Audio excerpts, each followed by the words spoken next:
Noël 1914. Premier hiver de guerre en Europe. La victoire de la Marne en septembre a bloqué l'offensive des Allemands et sauvé Paris de justesse. Puis les armées des deux camps se sont enterrées dans les tranchées, comme des taupes, immobiles, face à face.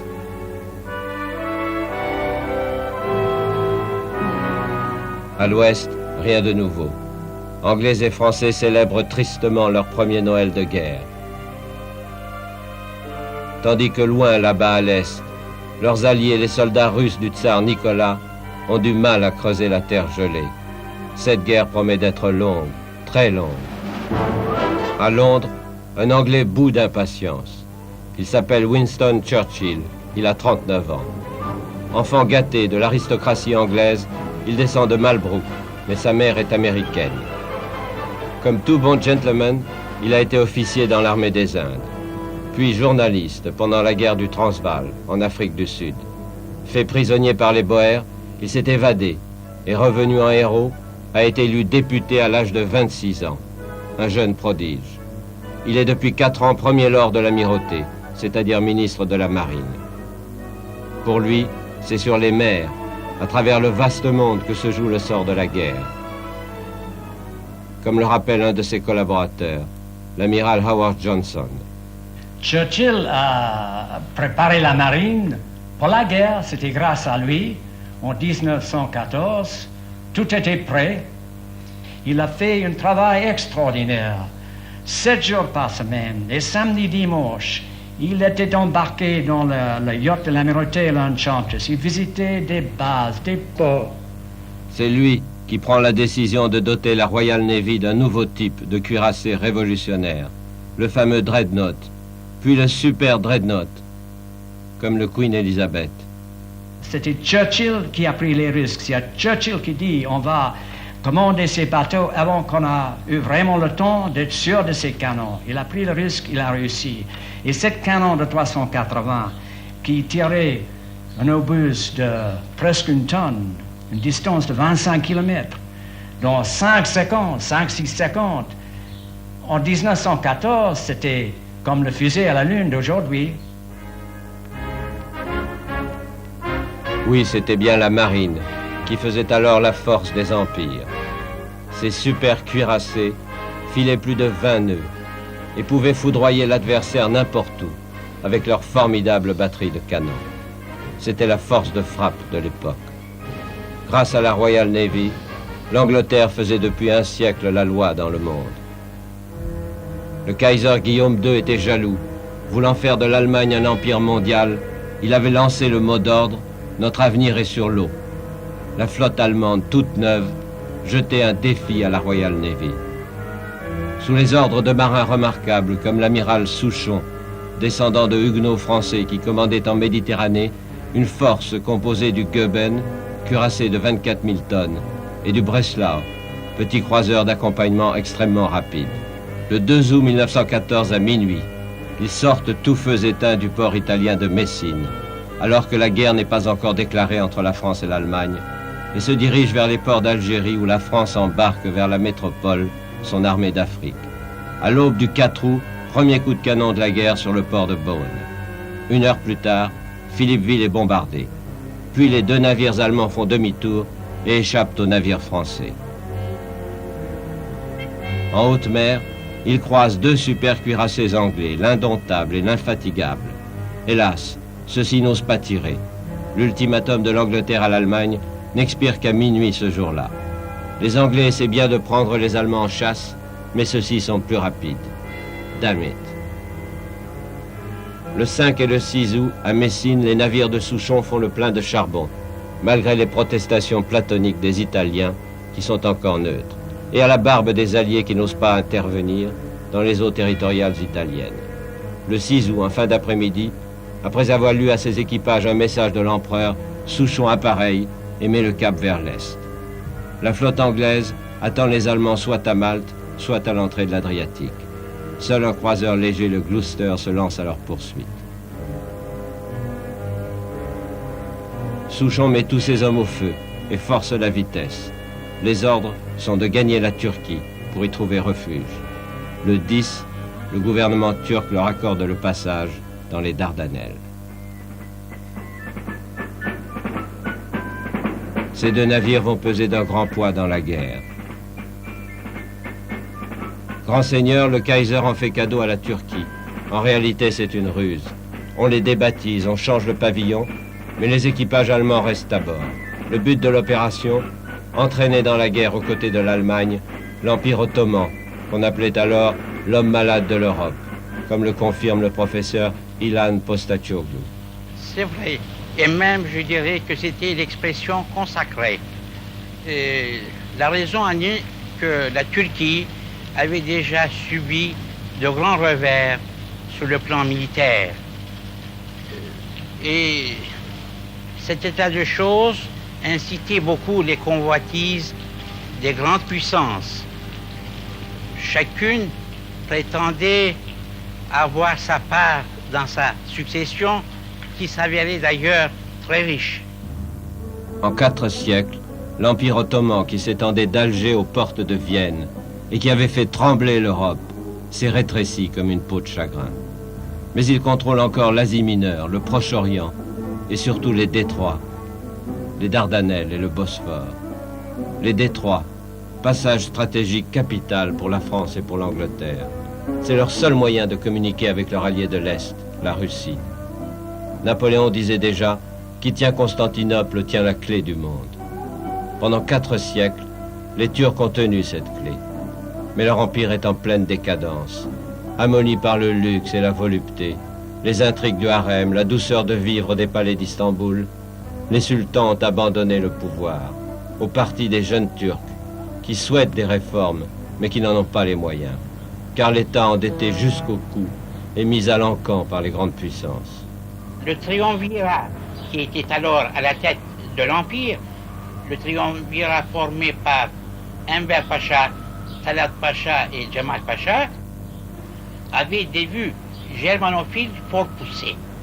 Et quand la Première Guerre mondiale a éclaté, surtout Enver Pacha, qui était très enthousiaste, d'une imagination un peu débordante et qui ne tenait pas compte des éléments réels de la situation, cherchait à créer une occasion pour entrer dans la guerre.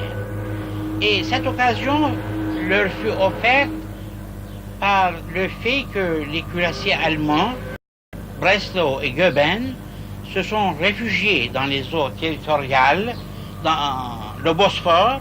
Et ces cuirassiers auraient dû être démilitarisés à ce moment-là, or on ne l'a pas fait, et sciemment.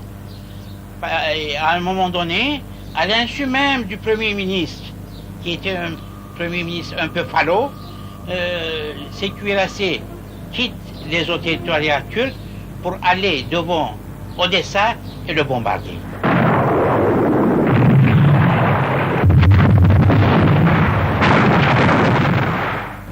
En attaquant la Russie, alliée de la France et de l'Angleterre, la Turquie se range aux côtés des Allemands. Le 1er novembre 1914, la guerre est officiellement déclarée. L'armée turque a été réorganisée par des instructeurs allemands, sous les ordres du général Liman von Sanders. Ce sont ces officiers allemands qui, déguisés en uniforme turc, dirigent l'état-major du sultan. Ce qui n'est pas du goût de tous les Turcs, et particulièrement d'un jeune lieutenant-colonel, Mustafa Kemal, nationaliste fervent qui rêve de rendre à son pays sa gloire et sa grandeur, comme au temps des janissaires.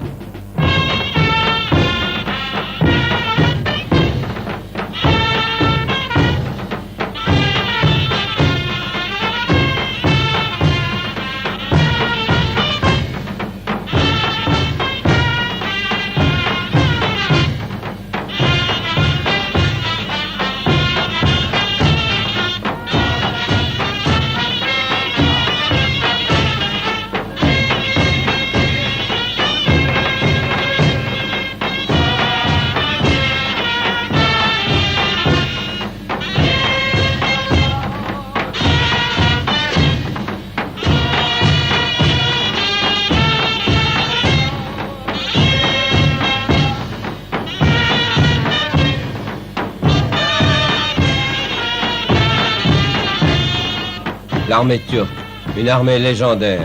Au galop de leurs chevaux, ces cavaliers tatars ont conquis le monde autrefois, de la mer de Chine au Danube.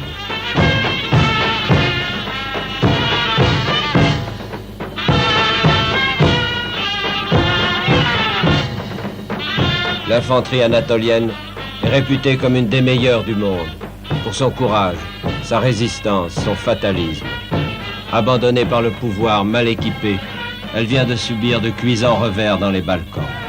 Maintenant, elle rêve de se battre et de prendre sa revanche.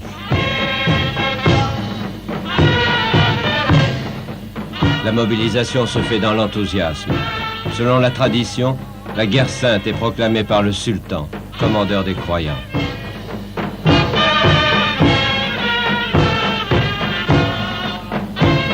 Mais quel sultan! Ce vieillard n'a ni la force, ni le courage de prendre la tête de ses armées.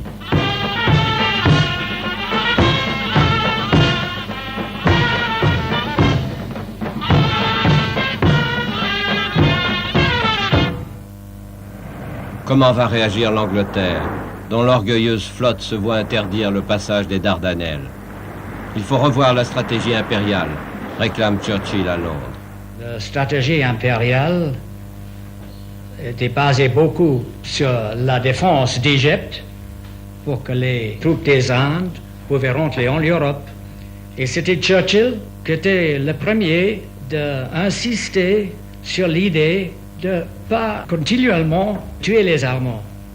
Chaque fois on essaie de tuer les Allemands sur le front de l'Ouest, nous perdons souvent plus. Alors il a proposé une attaque dans Schleswig-Holstein, une autre attaque en Dardanelles. Et cette demande était surtout provoquée par un appel de le grand-duc Nicolas qu'on fasse quelque chose pour réduire la pression sur ses forces dans les Caucases. Dans le Caucase, en effet, les troupes russes du grand-duc Nicolas ont dû reculer devant l'offensive turque. Déjà battu par les Allemands en Pologne, l'immense empire russe appelle au secours. Comment lui venir en aide? Quelque part sur le front de l'Ouest, M. Millerand et le général Kitchener, ministre de la guerre français et anglais, se réunissent pour en discuter avec leurs généraux, Joffre, le vainqueur de la Marne, et French, qui commande le corps expéditionnaire britannique. Mais personne ne veut donner ses troupes pour ouvrir un nouveau front, comme l'explique l'amiral Pelletier. La France avait été élevée dans l'idée de la revanche de la guerre de 1870 pour la reconquête des provinces annexées d'Alsace et de Lorraine. Et les yeux des jeunes Français, nous avions les yeux fixés sur la ligne bleue des Vosges. Et l'affaire était d'autant plus importante à l'époque que le territoire français était en partie envahi par les armées allemandes entre la Flandre et la Lorraine. Par conséquent, la première chose, c'était la défense du territoire. Néanmoins, la France était une grande puissance mondiale. C'était la deuxième puissance coloniale du monde. C'est donc avec des troupes venues de leurs colonies d'outre-mer que la France et l'Angleterre vont constituer un corps expéditionnaire pour les Dardanelles. Du côté britannique, il venait de l'Australie, de la Nouvelle-Zélande, c'était les troupes dites Anzac, il venait également l'armée des Indes, et il ralliait par la mer Rouge et le canal de Suez. Du côté français, les troupes venaient de l'Afrique noire, Afrique équatoriale française et Afrique occidentale, et également de l'Afrique du Nord. Mais c'est sur la marine que va reposer toute l'affaire. Non seulement la marine anglaise, mais aussi la française, que la Troisième République a maintenue dans la tradition de la royale. La mission est redoutable, forcer les détroits. Mais les marins français débordent de confiance. Les canons du Gaulois et du Charlemagne sauront pulvériser les forts qui gardent l'entrée des Dardanelles. Eh bien, la consigne est de faire percer coûte que coûte. Le commandement de l'opération a été donné à l'amiral de Robeck, qui a remplacé au dernier moment l'amiral Carden, malade. Du côté français, le commandant en chef, c'est l'amiral Guéprat, d'une bravoure extrême, et à tel point que pour l'assaut, la tentative de percer, il demande à son collègue britannique de passer en tête, et ça lui est accordé de grand cœur. Les bâtiments dont disposent les amiraux, l'amiral de Robeck, sont des bâtiments britanniques. Pour la première attaque, il y a 4 cuirassés, la Queen Elizabeth, qui a des pièces de 38, on comptait un centimètre à l'époque, puis l'Irrésistible, le Lord Nelson et l'Agamemnon, qui ont des pièces de 30. En plus, il y a 7 cuirassés en réserve. Du côté français, il y a 4 cuirassés qui sont le Suffren, le Bouvet, le Gaulois et le Charlemagne, armés de 4 pièces de 30, sauf le Bouvet qui a 2 pièces seulement. Quelles sont les conditions dans lesquelles ils vont se trouver? Conditions géographiques d'abord. Un courant portant vers la mer Égée, venant de la mer Mara, courant de surface, courant d'1 nœud et demi, qui est important car il peut entraîner des mines flottantes. Deuxièmement, les défenses. Les défenses, ce sont les forts turcs qui sont échelonnés sur la rive Asie, entre Koum-Kalé, les Falaises Blanches et Tchanak, et sur la rive Europe, entre Sédulbar et Kilitbar. Mais à l'intérieur de ces solides forteresses, réaménagées sur le conseil des Allemands, les Turcs attendent de pied ferme, comme l'explique l'actuel commandant du secteur.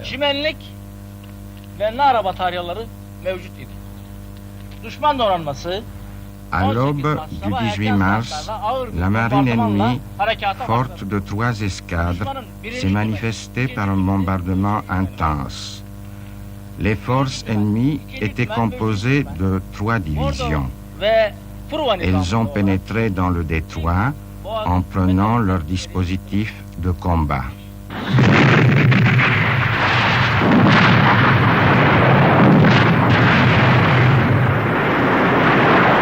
L'escadre française qui était venue en ligne de front jusqu'à l'entrée se sépare en 2 sections qui se placent en ligne de file. La première, le long de la rive Asie, c'est le Suffren et le Bouvet. La seconde section, le long de la rive Europe, c'est le Gaulois et le Charlemagne. Les Britanniques, après ça, donnent l'ordre aux Français de se lancer à l'assaut. L'amiral Guéprat fait mettre à 12 nœuds pour chasser son poste. Et puis, toujours le goût du panache qui le caractérise, il fait monter la musique sur le pont du Suffren et il fait jouer les marches qui nous emballaient avant 1914.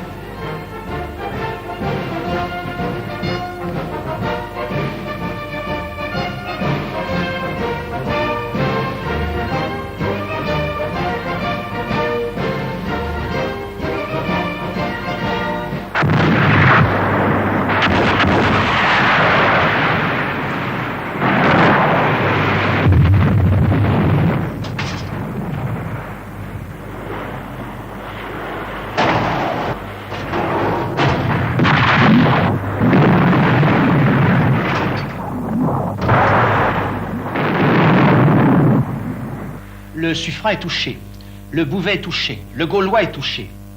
Néanmoins, le tir se continue à très petite vitesse, tellement petite que le Bouvet stoppe pour tirer de façon à mieux ajuster son tir.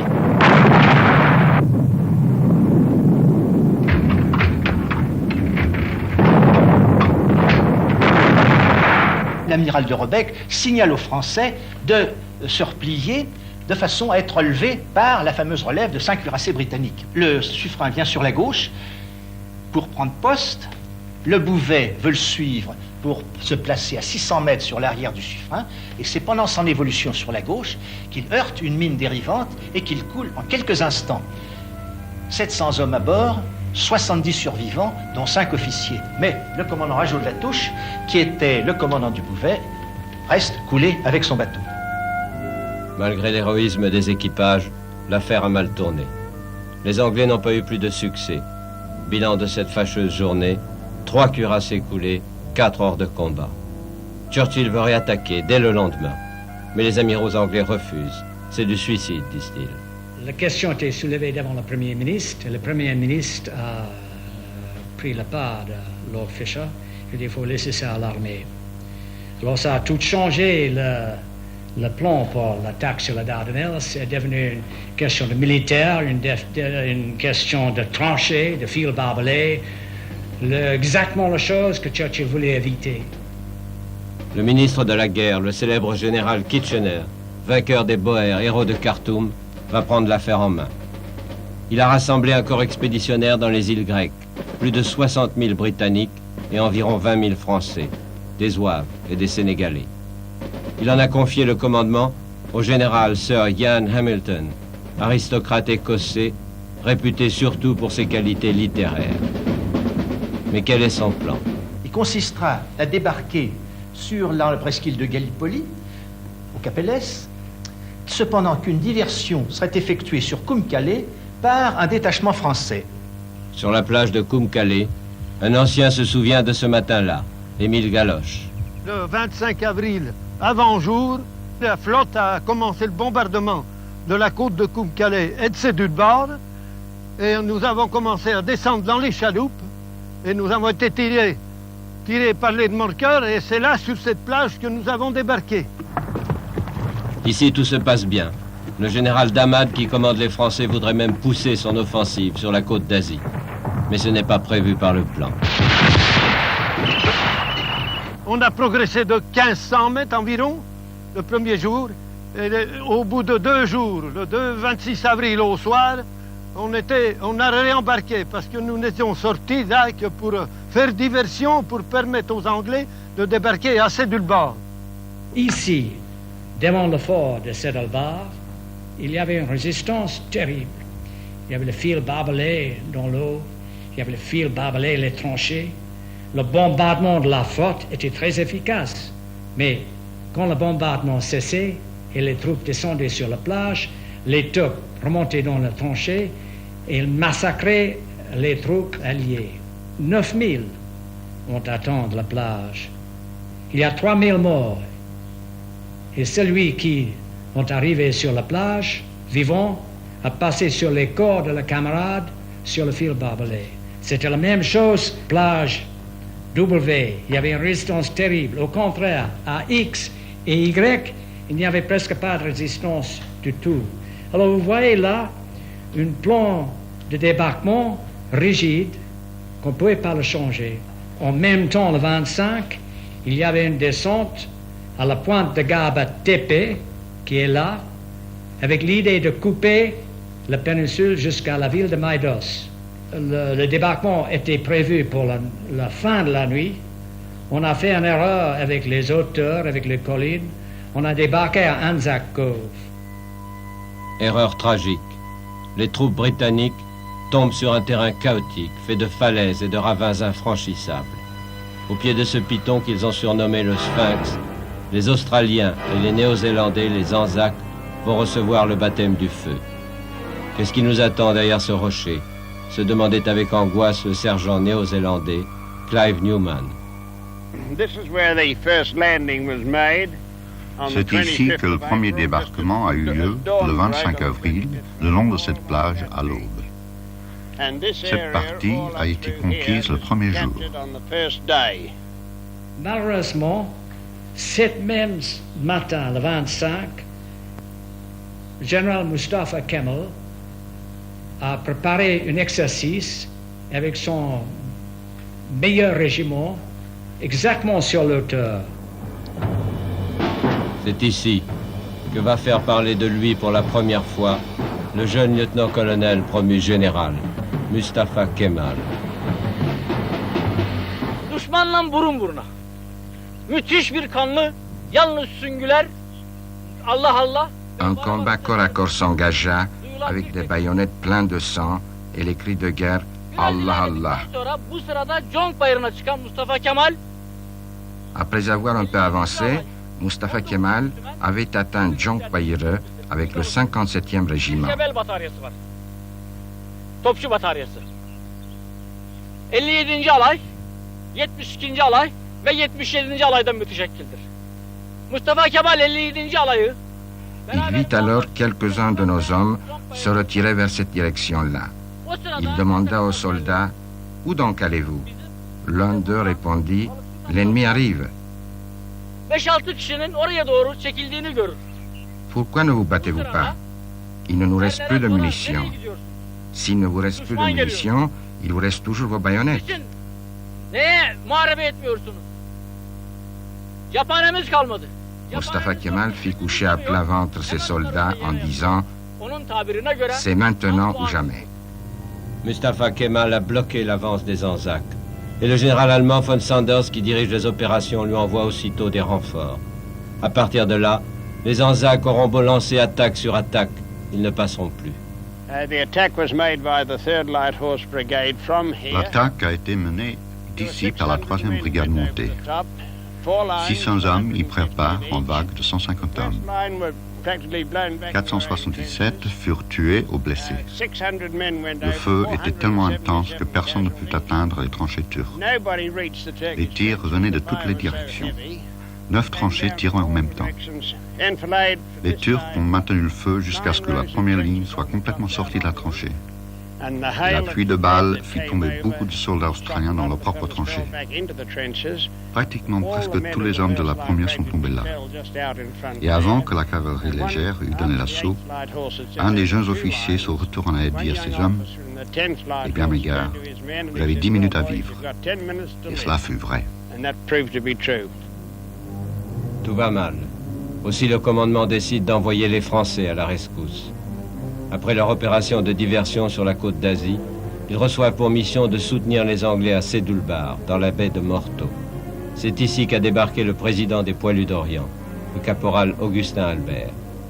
Donc le 27 au soir, à 9h du soir, les premiers éléments du 175 et du 1er RMA arrivent ici et se mettent à la disposition du général Damad, qui à ce moment-là commandait le corps français et qui se met là à eux, le fusil à la main, pour les aider, parce qu'il voyait que la situation était rude, que la situation était difficile, meurtrière, et il n'hésita pas à donner les armes. Il était à terre, lui.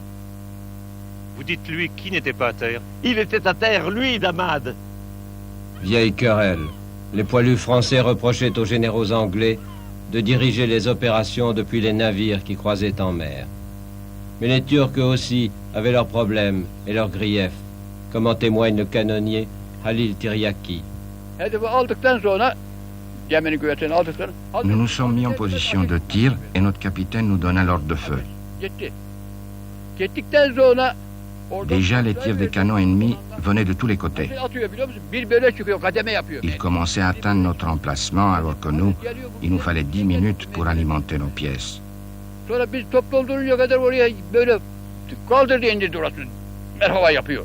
Nous n'avons pu lancer que 4 projectiles qui n'atteignaient pas les bateaux.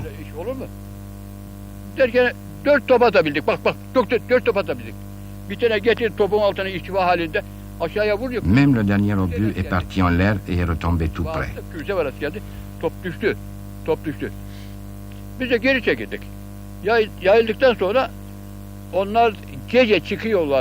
Alors, nous nous sommes retirés plus loin.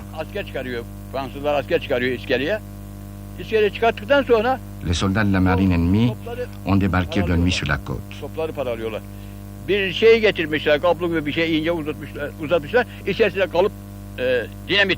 Les Français ont emmené leurs soldats à l'embarcadère et ont détruit nos pièces avec de la dynamite.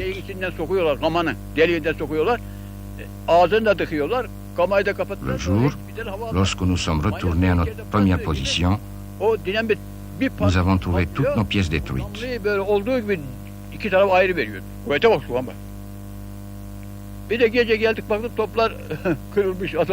J'ai dit,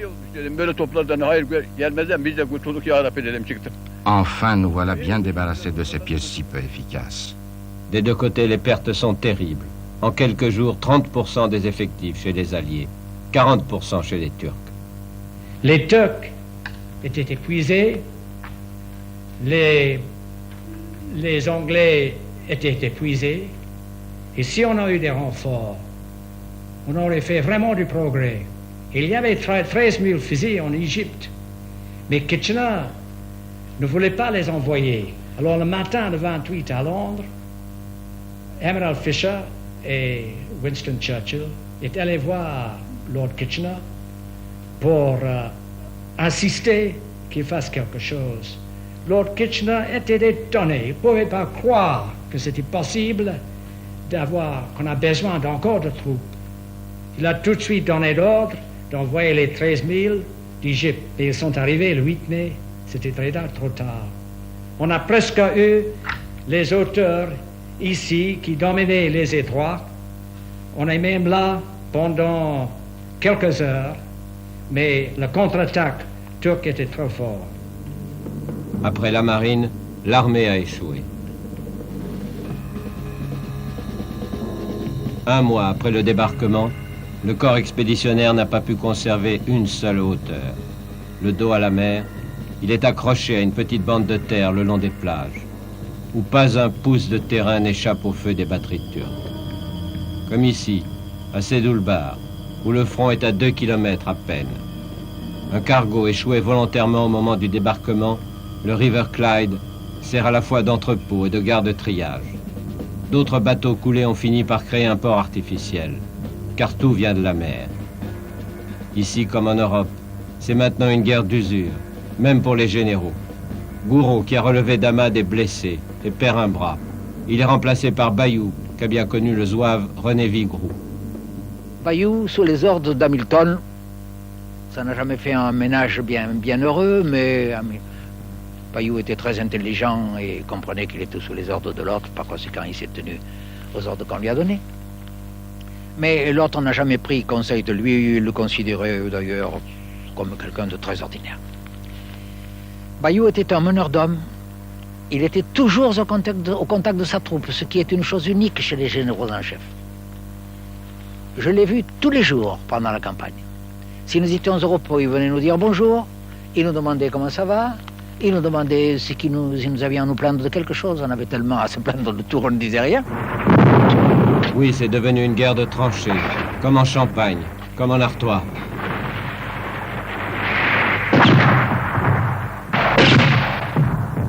Décidément, ces Turcs sont aussi coriaces que les Allemands. On n'avait pas prévu ça. Une sale guerre, pensait le soldat Antoine Roux. Nous vivions au milieu de cadavres qui n'étaient pas toujours enterrés, et qui étaient en putréfaction 24 heures après leur mort. Nous étions dans les mouches qui s'étaient reproduites dans ces cadavres dont on n'arrivait pas à se défaire parce qu'elles étaient assoiffées comme nous manquions d'eau. Elles cherchaient tout ce qui était humide. Lorsque on dormait, la journée, on pouvait s'envelopper la tête. On était certain qu'au réveil, si on dormait la bouche ouverte, on avait la bouche pleine de mouches. Et les Australiens, les Néo-Zélandais, venus confiants et joyeux de leur lointaine patrie, tous volontaires pour le sport et pour l'aventure. Drôle d'aventure et drôle d'ennemi, grommelait le sergent australien Dudley Hawkes. Le pire, c'était les poux. On les cherchait dans nos vêtements pour les tuer un par un. Ensuite, on portait nos pantalons à l'envers, de sorte qu'en marchant, les poux tombaient. On est là depuis 3 mois. Attaque, contre-attaque. On gagne 100 mètres ici, on en perd 100 plus loin. Le front n'a pas bougé. Le corps expéditionnaire qui est débarqué, qui tient cette tête de pont, est quasiment isolé. Le ravitaillement devient extrêmement difficile. Car les sous-marins allemands, dont on avait assez peu parlé jusque-là, deviennent très mordants, très offensifs. Fin mai, le U-21 s'approche des plages de débarquement et torpille 2 cuirassés anglais, le Triomphe et le Majestic, à 400 mètres du bord. Il faut faire quelque chose. Le général Hamilton demande qu'on lui envoie les 50 000 hommes qui sont rassemblés en Égypte. Pratiquement un nouveau débarquement. Ian Hamilton voulait le débarquement le commencement juillet. Pourquoi le commencement juillet? C'était le moment qu'il n'y avait pas de lune, faisait noir. Il a demandé les renforts nécessaires par télégramme le 18 mai. Mais le 18 mai à Londres, c'est le drame. Le vénérable amiral Fisher, premier lord de la mer, démissionne. Son départ provoque la chute du gouvernement et le limogeage de cet entêté de Churchill, responsable, selon ses ennemis, de cette folie des Dardanelles. Du coup, on a oublié Hamilton. Et c'est le 7 juin seulement qu'on donne l'ordre de lui envoyer les renforts. Mais le 7 juin, pour arriver là, c'était trop tard pour la première semaine de juillet. La première semaine de juillet, nous avons eu la possibilité de 150 000 hommes pour les Alliés et seulement 70 à 75 000 hommes pour les Turcs. Nous avons eu la possibilité vraiment d'une victoire sûre. Mais en août, La prochaine période de les nuits noires sans lune, c'était le commencement d'août, et nos chiffres de total d'hommes à cette époque, à cause de la maladie et l'usage d'hommes, c'était 120 000 et les Turcs ont été déjà 120 000. Chaque semaine de lait, Churchill a écrit dans sa livre, représentait une division pour l'ennemi. En effet, le général allemand Liman von Sanders, qui commande les troupes turques dans le secteur de Gallipoli, n'a pas perdu de temps, lui. Il a renforcé l'armée de défense.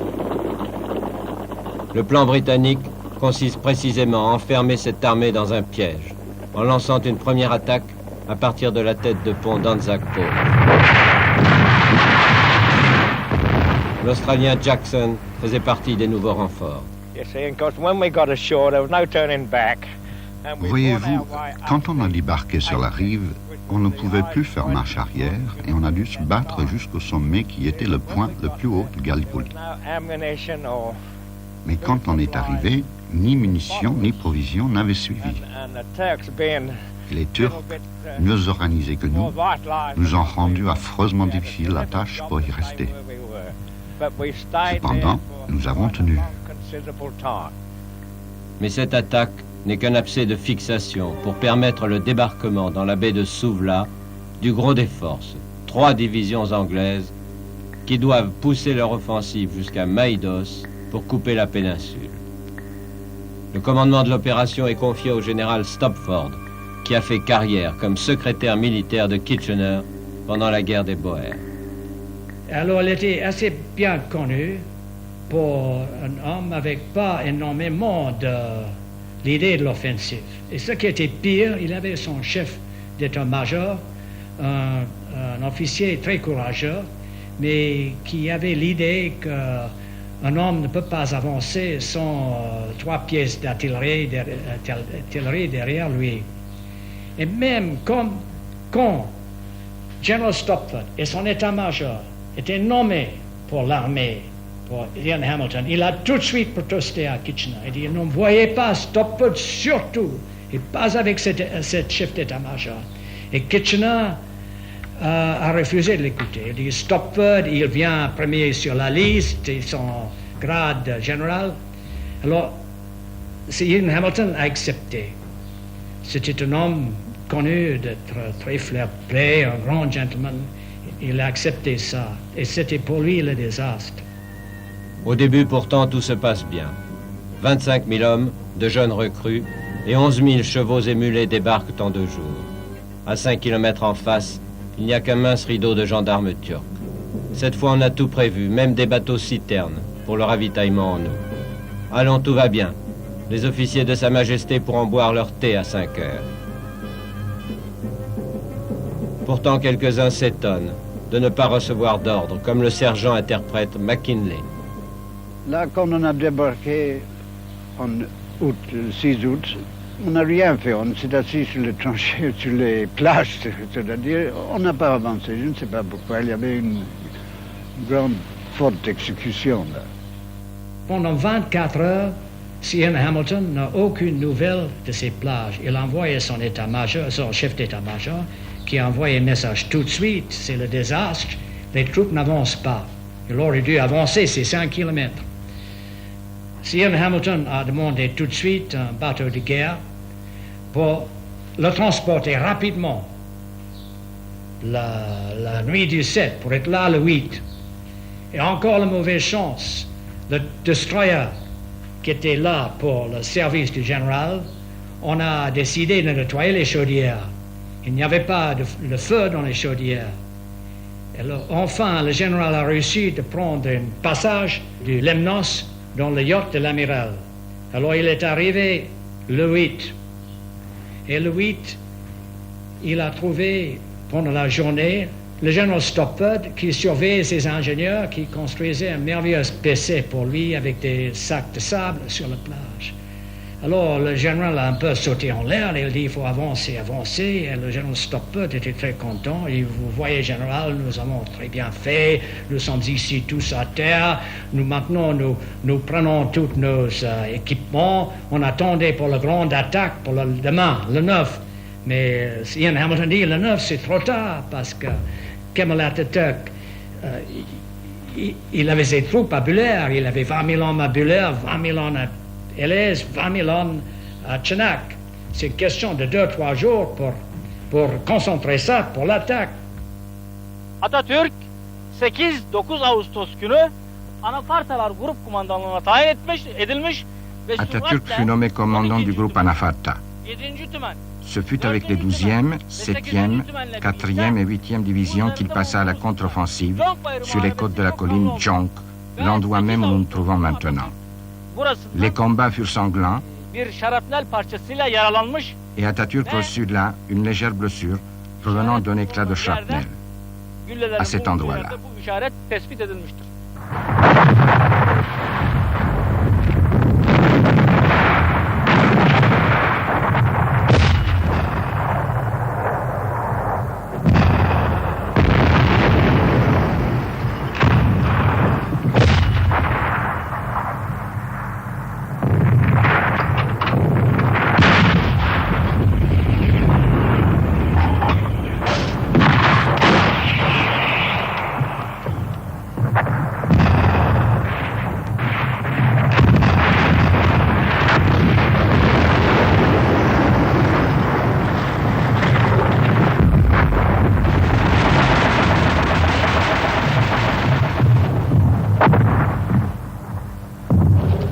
Vague après vague, l'infanterie turque se lance contre les canons et les mitrailleuses anglaises. Au bout d'une semaine, l'offensive alliée est bloquée. Une fois de plus, c'est l'échec. Des deux côtés, les pertes sont effroyables. Oh, thousands, yes, many thousands. Des milliers, oui, plusieurs milliers. De ma propre compagnie, il y avait 42 hommes, et à la fin de la semaine, il n'y en avait plus que 8. Pas tous tués, mais évacués aussi. Je pense qu'on a perdu environ 50 ou 60 000 hommes en tout. Une perte terrible. Tous des beaux gars. C'était la dernière chance. Après l'échec de Souvla, la carte des alliances va changer dans les Balkans. En septembre 1915, la Bulgarie se range aux côtés des Allemands, contre les Alliés, et attaque la petite Serbie, qui résistait héroïquement aux Autrichiens. L'offensive de 600 000 Bulgares contraint l'armée serbe à l'exode. Conduit par leur vieux roi Pierre Ier, traîné dans un char à bœufs, 150 000 soldats serbes s'échappent à travers les montagnes d'Albanie et gagnent la côte, où des bateaux français vont les évacuer dans l'île de Corfou.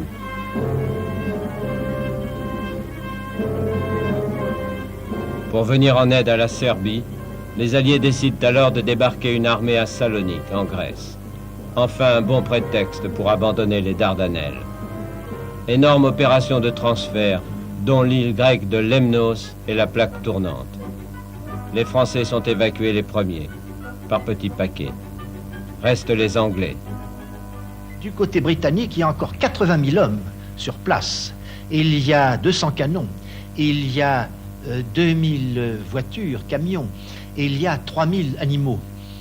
Et l'idée de manœuvre sera de s'évacuer comme, de s'évanouir comme dans un brouillard. On se couvrait les bottes de chiffon, et on ne parlait pas, et on évitait de faire du bruit pendant 24 heures. Et puis soudain, on criait. On tirait 20 coups rapides. Les canons commençaient à tonner et les Turcs pensaient qu'on allait attaquer et riposter de tout leur feu. On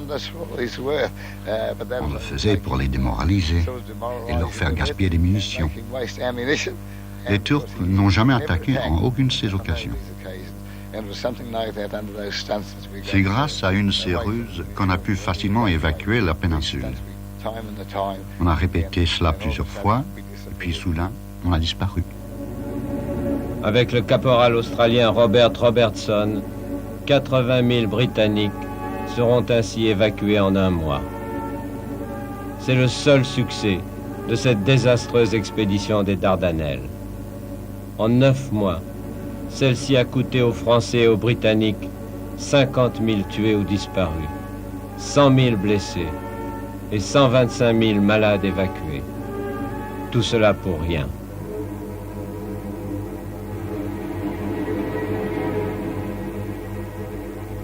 Le Kaiser Guillaume II est si content qu'il vient de Berlin jusque sur les plages turques pour inspecter le champ de bataille et savourer cette victoire.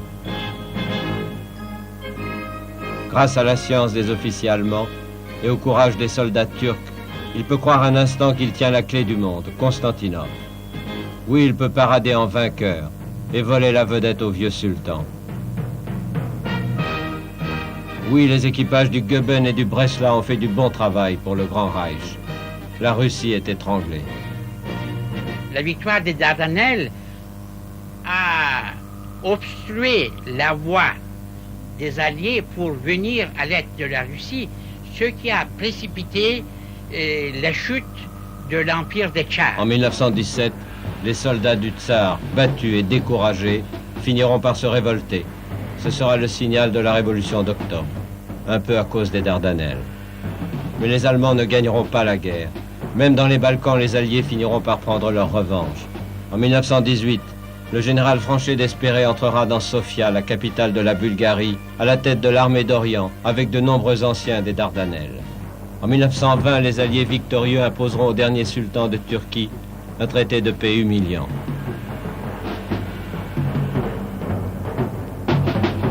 Mustafa Kemal, le vainqueur des Dardanelles, refuse de l'accepter. Il appelle l'armée à la résistance contre le diktat étranger, contre les Grecs qui veulent s'approprier une partie du territoire. Et la guerre reprend, la guerre d'indépendance d'où va naître la Turquie moderne et son chef, dont la légende est née aux Dardanelles. Mustafa Kemal, ce qui le caractérise, il n'a pas été seulement un grand militaire, un génie militaire, il fut aussi un génie du chef d'État. Il a eu le génie d'un chef d'État. Devenu le loup gris, Mustafa Kemal, dictateur en jaquette mais à poigne de fer, force le vieil empire ottoman à se transformer en une nation moderne, ce qui lui vaut le surnom d'Atatürk, le père des Turcs. Quand il meurt en 1938, toute une nation pleure celui qui a ordonné aux femmes d'enlever leur voile et qui a bâti une nouvelle capitale, Ankara, pour échapper aux 2000 ans d'histoire qui pesaient trop lourd sur Istanbul. Un des seuls dictateurs qui a fait du bien, parce que la plupart des dictateurs font du mal à la fin. Un homme a rencontré la gloire aux Dardanelles, un autre a failli perdre la sienne et pour toujours, Churchill. Il va traîner cette affaire comme un boulet pendant 25 ans.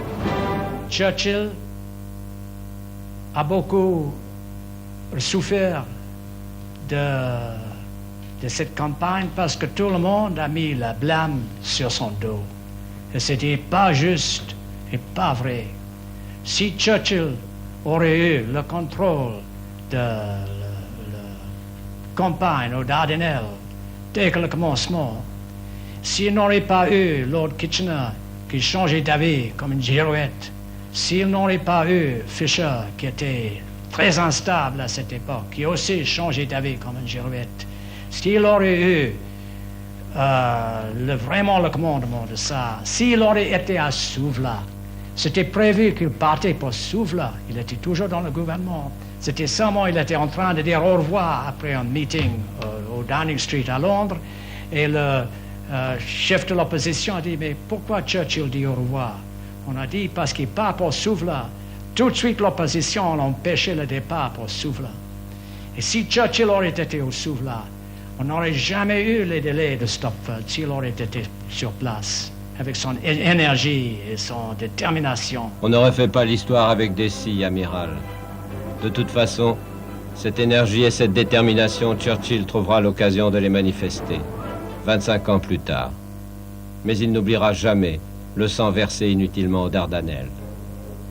Mais je crois que ça l'a beaucoup servi pendant le débarquement en Normandie en juin.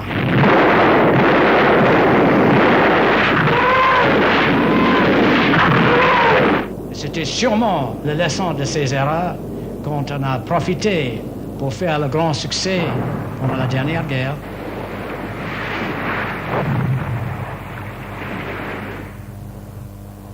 le vaincu, le maudit des Dardanelles, devenait ainsi le vainqueur de la plus grande guerre de tous les temps. Le politicien belliciste qu'on avait traîné dans la boue entre les deux guerres devenait l'idole des foules de la paix. Portrait is a remarkable example of modern art. L'artiste en lui devait en sourire. Il savait que le portrait d'un grand homme n'est jamais achevé. Il savait aussi que le temps efface bien des choses. Pourtant, 60 ans plus tard, les anciens des Dardanelles vont encore tout le long des plages de Gallipoli, en pèlerinage, sur les tombes de leurs camarades. They shall grow, not old. Ils ne vieilliront pas comme nous qui restons vieillissons. Ni l'âge ne les lassera, ni le temps ne les condamnera. Au crépuscule, comme à l'aube, souvenons-nous d'eux. Ne les oublions pas. Turcs, Anglais, Français, Australiens ou Néo-Zélandais, vainqueurs et vaincus, côte à côte.